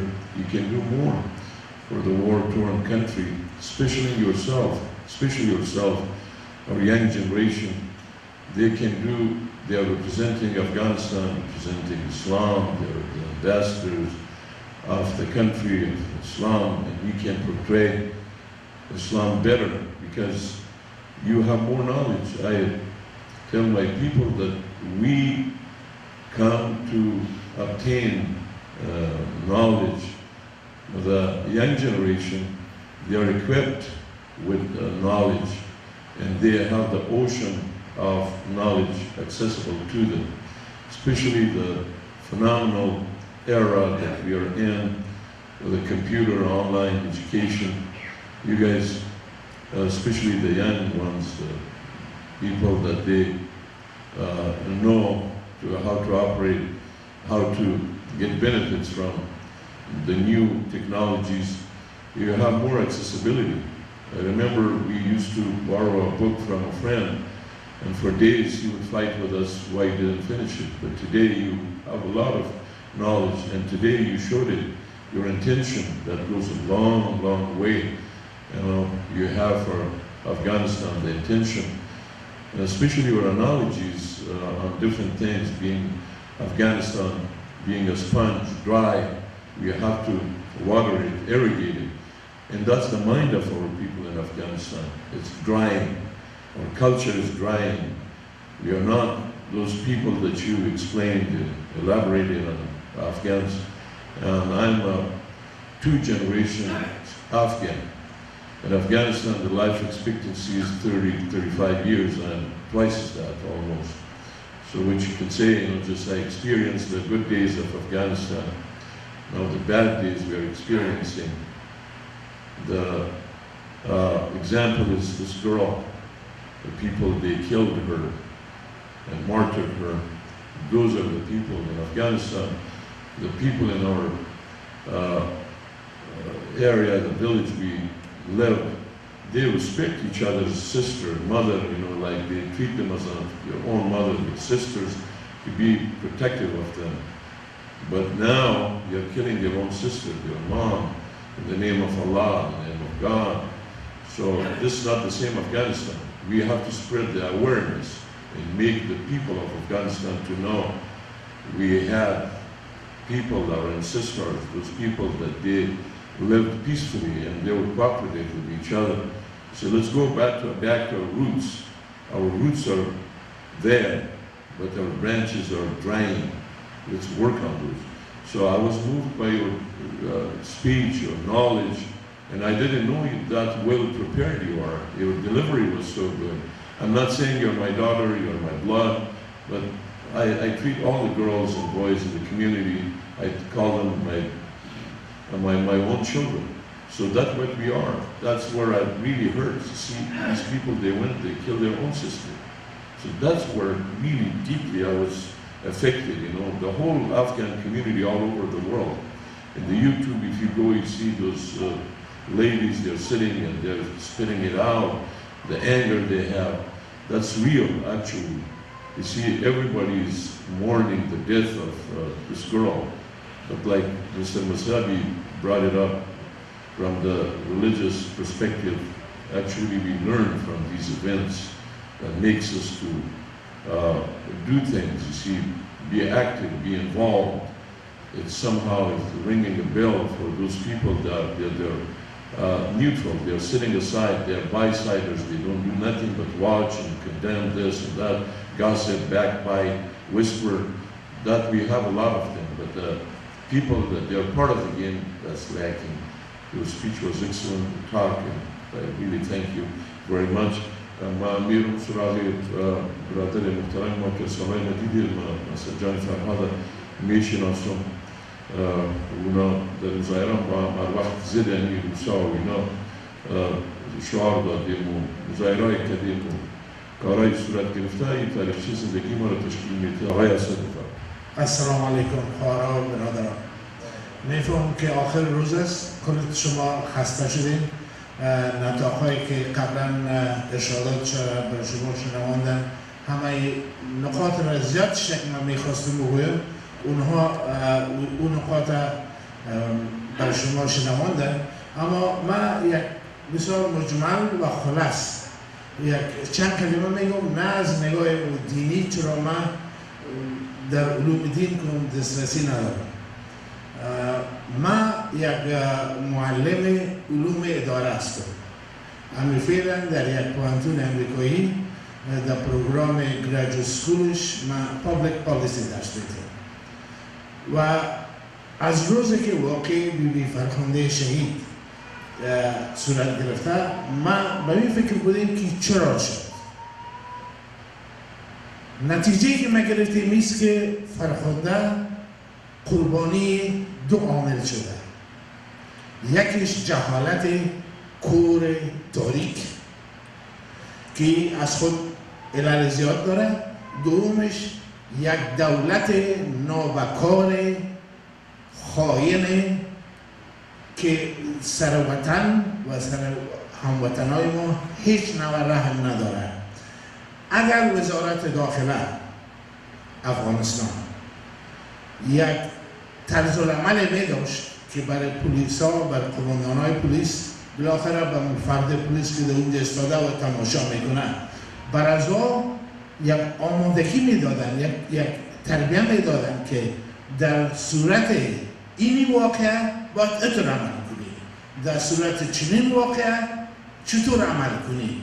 این علم داره همین چیزه میگه، proactive thinking. یک دولت مکلف است برای نجات دادن اتباع خود و برای فراهم آوردن امنیت. همیشه پلیسایش، مامورین امنیتیش در تمرین باشن. کسایی که شما اولاد دارین، نواسه دارین، میفهمین در مکتبای امریکا هر هفته هر ماه تفلکای خود فایر دریل میکنن. من در امریکا در مونتری 5 سال به استاد لسان بودیم در دیفنس لنگویج انستیتیوت. اونجا چون یک اداره نظامی بود، ما یک دفعه در اونجا ما راجع به این که اگر یک حمله میشه، یک زهر انداخته میشه، یک بم میاد، یک انتحاری میاد، چی باید شود؟ در این ما که معلمین ملکی بودیم ما ترینینگ میدیدیم. این چه قسم دولت است این آقای متفکر نمبر 2 دنیا که نگفتن نه صرفی مکتب است و کوچکی است و یکی دیگر خوب صحیح میشناسه. این چه قسم دولت است که پلیسش اتون یک پلیس بیکاره. دیگه علاجی که من برای سراغ دارم، از شما کسایی که فیسبوک دسترسی دارین لطفا همین پیشنهاد مرا انتقال بدین و از دوستایتان خواهش کنیم که اونها در فیسبوک های خود انتقال بدن. من دو پیشنهاد خاص دارم. یکی با وجود آوردن قانون فرخنده که قانون هر نوع تعجیز، هر نوع اذیت و آزار خانم ها و کسایی که قدرت ندارن، مثلا اطفال خردسال، این میره با شدیدترین مجازات و تعقیب قضایی. این باید عملی شود و بطور یک قانون باشه، مثل که در امریکا شما خبر دارین میگنز لا هست برای حمایه اطفال. این قانون باید ساخته شود و بسیار به شدت تطبیق شود. یکی. دو، من پیشنهاد میکنم که ما در افغانستان یک خانه فرخنده بسازیم. فرخنده هاوس، فرخنده سنتر، که یک مرکز تبادل افکار، یک مرکز روشنگری، یک مرکز تنویر اذهان زن، مرد، جوان، پیر باشه که در اینجا معلمین، استادا، فلاسفه، هنرمندا، رسام، مجسمه ساز، هر کسی که دستش به یک چیزی میرسه یا زبانش به یک چیزی میرسه در اینجا یا بیاین و به نوع خود در علم خود در رشته مهارت خود مجادله و مبارزه کنن و تبادله افکار شود برای از بین بردن اتر جهالت تاریک که یک انسان شما دیدین به چه قسم از بین برد. تشکر دیگه وقتا نمیگیرم. خداوند همه شما را اجر بده از اینکه در اینجا آمدین. اینمی گرد و هماهنگی هم در تاریخ افغانهای خارج افغانستان یک چیز بسیار خاص و نو است و ما این را از برکت شهادت فرخنده میدانم که افغانهای ما در یک محیط بدون نظرداشت تفریق قومی، لسانی، مذهبی یا سیاسی یک جای میشن و سر یک درد مشترک گریه میکنن. تشکر. از مسائل افغانستان در این رابطه تشریح شد و نعمت است. شنیده بودم میگه در محفلی که از خدا و رسول یاد میشه و کار خیر اونجا تشریح میشه، ملائک از آسمان پایین میشه. معنی از این است که برکات خداوند به مو محفل، به مو گردهمایی و مکافاتی که خداوند در نظر داره که انسان ها به کدام میاد برای چی منظور جمع میشن، این معنا را افاده میداره. در اینجا که وان باز در درون خانه خداوند لعزال قانون یکتاپرستی همه ما جمع شدیم. تعداد افغانهای ما با نیت پاک با این منظور آمدن. حتی ما را نجیب جان وقت فرمودن گفتن اگه شما یک کوتی یک صندوق اینجا بانیم که برای فرخنده جان یک چند دلار جمع شد. ما امور لبیک گفتیم و گفتیم خواهی درست است. از طریق تلویزیون هم اعلان کردم بس همه رساندم. شما باور کنین از سراسر جهان نیت بسیار پاک حتی گفتن اگه ما اونجا نبودیم خود کردیت کارت خدا رو میره بگیریم و در اون مقدمات بودیم که این تصمیم تغییر دادیم چون اونجا صحبت شد با فامیلی از اونم یا آقای وجده انسیفی فاکولته ما از برای گپه که زدن بالا واقعی قدر استقنا دارن قدر مردم های خوبی هستن. اونا اگر گرسنه هم باشن غنی هستن، یعنی اونا ایمانی از واقعی هست. حتی نمیخواین که یک کسی برشان پول بده و مردم برش بگوه که از فرخنده شما پول جمع کنین بنان تا حال این پیشنهادات اگر صورت گرفته و اونا نپذیرفتن. ما گفتم اگر اینطور باشه و از اون طرف تقاضا موجود نباشه و ضرورتی نباشه همی خود جمعوری پول کسایی که با نیت پاک سخاوتمندانه با دل باز پول خود برای یک هدفی برای یک خدمت کمکی میرسانه این باز عالم بوکیپینگ داره و دیگر خصوصا ما خودم راضی نمیشم تا که این پول باز به یک جای برسه با که همون پول ما خودم دست نمیزنم مگر چون یک مسئولیت گرفتیم یک وعده سپردیم از طریق تلویزیون او باید به اون جایش برسه. باز همون شد که با نجیب جانم صحبت کردیم در خانم وقتی صحبت کردیم گفتنی بهتر است که این کار حالی صورت نگیره. در غیر از او شما باور کنید اونجا اگر کوتی میمونه مال یک $20,000 ما خود ما کنی میدانم کم از کم جمع میشد که برای از اونا ارسال شد. باز با موقعیش همونطور که آقای فرهاد فرمودن یک قانون یک مرکز تحریک یا ابلاغ و ارشاد آنچه این خانم زندگی خودم اونجا از دست دادی دخترک شهید شد این چراغ میتونه روشن بانه تو برم مگر در هر بخشی از امور حیات باهمی ما در افغانستان اگر شما ببینید قانونش تطبیق نمیشه. بهترین قانون امریکا را از امون فرست امندمنت امریکا را شما ببرید در افغانستان پیاده نمیشه. وقتی که قانون کسی نداره طرفدار نداره کسی نیست که او را پیاده کنه گناه قانون نیست. از کتاب سازمانی از قرآن که بهتر شما کجا دارد این میره گوش نگرفتن این تطبیق نشده در افغانستان. دیگه ما قانونی که در اونجا جزا باشه و مکافات باشه تا حالی ندیدیم. متفکر چی که همی آدم از آسمان بفته و پیشروی ما به یک شکل دیگه در افغانستان وقتی کار نکنه عملی از او صفر باشه باز تفکر چی به درد میخواه. عمل پیغمبر اسلام بی سواد بودن و این معنا که کتابت نمیتونستن کنن و شما ببینید که دنیا را روشن ساخته یک قندیل یک روشنی که هیچ چراغ از خاموش نمیشه. هر قدر کوشیدن در طول سالها این چراغ خاموش بسازه. امیال هم در جهان در امی هیاهوی در امی پیشرفتها یعنی خنجر به اسلام زده رایسته، یا از طریق طالب یا از طریق داعش یا از طریق سرزنی انسانها توسط مسلمانان و ابلاغ از او که این اسلام باید بدنام شد. یعنی اسلام است که یک ضرر هست. اسلام معنی عقیده باید از بین بره. معنی عقیده فرتوت است، معنی عقیده پسمانده است، معنی عقیده این دشمنای فراوان داره. تو یک چیز مفید و خوب در لباس پول، در لباس حمایه از حق زن، در لباس حمایه از دموکراسی و یا فرض کنیم صدای آزاد یا فرض کنیم یعنی در افغانستان حق رای و اینا میخواین اسلام بکوبن، یعنی از بین ببرن. مگر بدتر از همه این که ما خود ما اسلام رو بکوبیم. یعنی ما کسایی که اسلام قرار است در گفتار و کردار خود تطبیق داریم از دشمن کرده. ما دشمنترین هستیم، بدترین هستیم و مضرترین میتونیم باشیم. ما شما باور کنید یک نفر هندو اگر بیاید یک عمل غیر اسلامی را یا ضد اسلام یک کار کنه و قدر دردناک نیست و یعنی کارش کاری نمیفته چون دشمن هست. مگر اگر یک مسلمان ضد دین اسلام یک عمل را انجام میده با گفتار و کردار، او بهترین مثال برای غرب شده میتونه. شما باور کنید اگر این کریستیانا و یهودا و اینا هر کاری کنن در مطبوعات برای میگه خود دشمن اسلام هستن. مگر یک نفر با ریش و محاسن و یک دستار و اینا در پرده تلویزیون ظاهر میشه میگن کل این اسلام تروریسم است، ترور است و بدبختی است برای مردم جهان، برای بشر.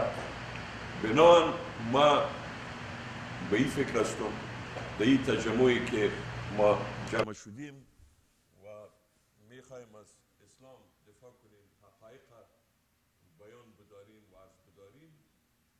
اصلاحات از درون خود ما شروع میشه. خود ما اگر اسلام میگیم بسیار باید محتاط باشیم که با مو سجایایی که پیغمبر ملبس بود در گفتار و کردار او را عمل کنیم. در غیر از او چی میشه؟ در غیر از او اسلام سخت صدمه زده میشه. یعنی ما خود ما اسلام به دست خود، به گفتار خود، به کردار خود سخت میکوبیم و او بسیار کاری میفته. بنابراین ما میگم در همه تو حوادث، در همه تو حادثات کوشش شود که هر کسی که میخواد چراغ اسلام در دستش باشه کوشش کنه که تیل داشته باشه و چراغ درست نگه داره که مردم مستفید شوند از روشنی است. اینا میگن اگر در هر محلی یک چراغ روشن می باشه او چهار طرف خود روشن نگه میداره. باز یک چراغ دیگه در یک چند متری او طرف روشن باشه او محل تاریک روشن میداره. ضرور نیست که پنجای دست ما در هر جای چراغ باشه. شما باور کنید ما مثالهای خوبی برای اسلام شده میتونیم. وقتی از یک کتله مسلمان میخیزیم که اسلام یعنی نشان بدیم باید در اعمال و کردار خود ما بالای خود کار کنیم. امروز در افغانستان امی عکسی از او تمام شد، عکسی از او برای جهان نشان دادیم که چقدر ناتوان هستیم، چقدر بدبخت هستیم، چقدر اسلام ظالم است، چقدر اسلام میتونه بدبختی ها را بار بیاره، چقدر اسلام آدم کش است، چقدر اسلام زن کش است، چقدر علیه حقوق زن ها است. و این در پرده های تلویزیون، در یوتیوب دیگر میبره و اسلام تشریح میده. ما بیایم که خلاف از اون چیزای خوبی را که عرضه کرده میکنیم در خود، در گفتار خود، در کردار خود تغییر بریم. من از همه شما اظهار امتنان دارم. مجلس بسیار خوبی بود. خداوند روح فرخنده جان آرام داشته باشه و شهادتی از یک چراغ و هر لمبه و شعلی که بالای پیکر از این روشن شده چراغ ایمان ما شود، چراغ راستگویی های ما شود، چراغ صداقت ما شود، چراغ راستی همکاری با صادقین شود. در افغانستان برای یک عملی که پشتن جان گفت یک کاری را و پیش بیاندازیم، یک تورچ یا یک چراغ را به دست ما شعله‌های بدن این خانم برای به دست ما بده و این شعله‌های یقینا راهنمایی مثال خوبی برای دیگران ماست. و هر کدام شما را به خداوند العزیز میسپارم